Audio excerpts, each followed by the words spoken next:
Right, here we have the Dometic RML 10.4. I needed to change the control panel, which I've done, and this is the old one. I'll show you how to do it in a minute. The first thing you have to do is get the door off, which is like the Krypton factor, trying to work it out. It's one of the ones that opens this way and that way. Okay, it's magic, I know, I don't know how they do it.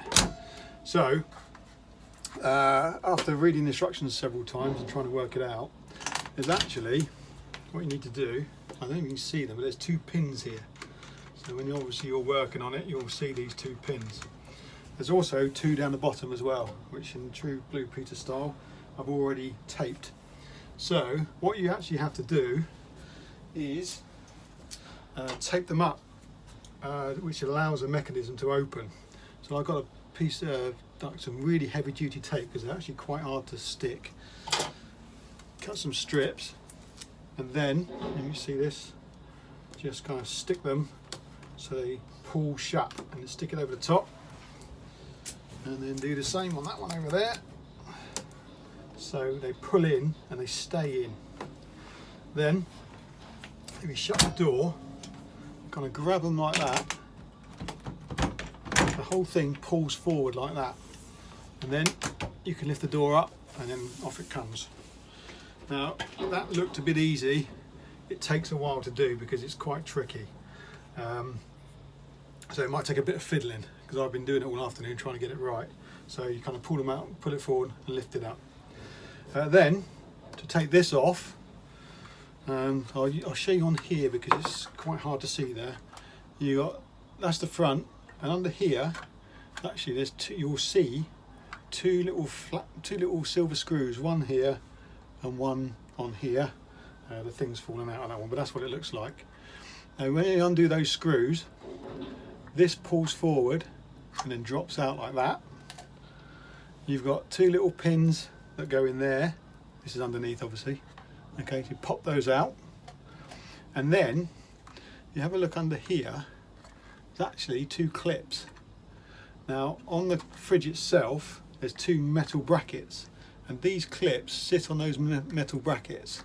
So what you do is you get your finger up underneath, and with both sides out, you kind of push like that, and then the whole thing comes off. Okay, and then you can change it. The PCB's fallen out of this one, but I had to change it because the PCB was playing up, and this actually wouldn't turn off. And also that means you couldn't reset a gas fault. So I had to replace this whole thing. Okay, so that clipped out, replaced it.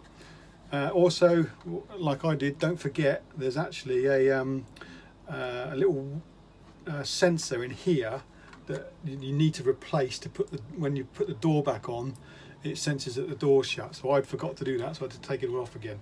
But you'll see there's a kind of a black thing that clips into here.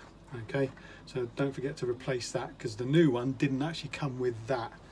Okay, so you have to take that off the old one, and then to put it back in again, clip it back in, put these back in, they kind of slip in, and then you've got a little screw.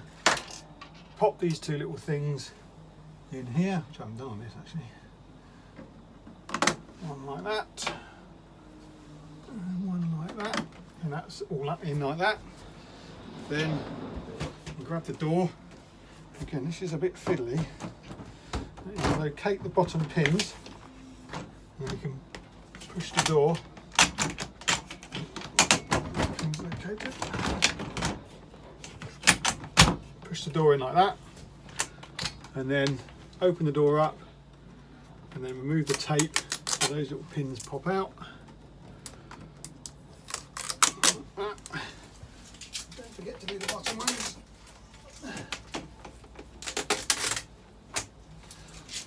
And then shuts like that and opens up again. Okay, so I do it, tape these two things, and then pull it forwards like that, and then the whole thing comes up. And that is how to remove the door on one of those. Thank you very much.